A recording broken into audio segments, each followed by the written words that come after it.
আসসালামু আলাইকুম দাদারা বউরা, কেমন আছেন? আশা করি সকলতে ভালো আছেন। আজকে লতি রান্না করব। লতিগুলো বাজার থেকে আনছিল। লতিগুলো অনেক মোটা ছিল। চিকেন লতিগুলো খেতে অনেক ভালো লাগে, কিন্তু কাটতে অনেক দেরি লাগে বা সময় লাগে। আর চিকন লতি হয়তো দেখা গেছে সবসময় পাওয়া যায় না, এই মোটাগুলাই বেশি পাওয়া যায়। তো এই যে লতি আনছে, এখানে এক মুঠি। লতিগুলো আমি কুটটা একটু লবণ দিয়ে রাখছিলাম, তারপরে যে ধুয়ে নিলাম লতিগুলো। এই যে দেখেন ধোয়া হয়ে গেছে, কাটা ধোয়া হয়ে গেছে। এই ইলিশ মাছের মাথা নিছি দুইটা আর কি কাইটা, বেশি একটা বড় না ইলিশ মাছগুলো, ছোট ইলিশ মাছ, তাই আমি দুইটা মাথা নিছি।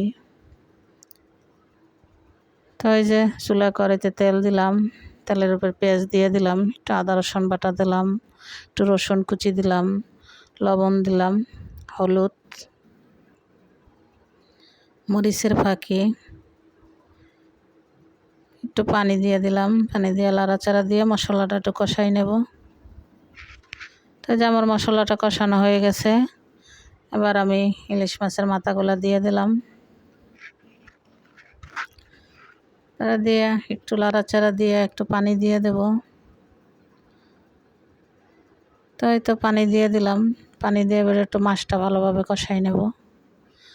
এই যে মাছটা কষানো হয়ে গেছে, এবার আমি লতিগুলো দিয়ে দিলাম।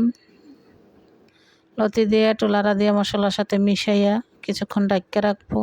লতিতে পানি দেওয়া লাগে না, বাট ঢাইকা রাখলেই হয়ে যায়। তো এই যে দেখেন কিছুক্ষণ পর আমার লতি রান্না করাটা হয়ে গেছে। তো আপনাদের যদি ভালো লাগে এভাবে রান্না করে খেতে পারেন। আর আমার ভিডিওটা যদি ভালো লাগে লাইক কমেন্ট শেয়ার করেন। ধন্যবাদ। আল্লাহ হাফেজ। সবাই ভালো থাকবেন।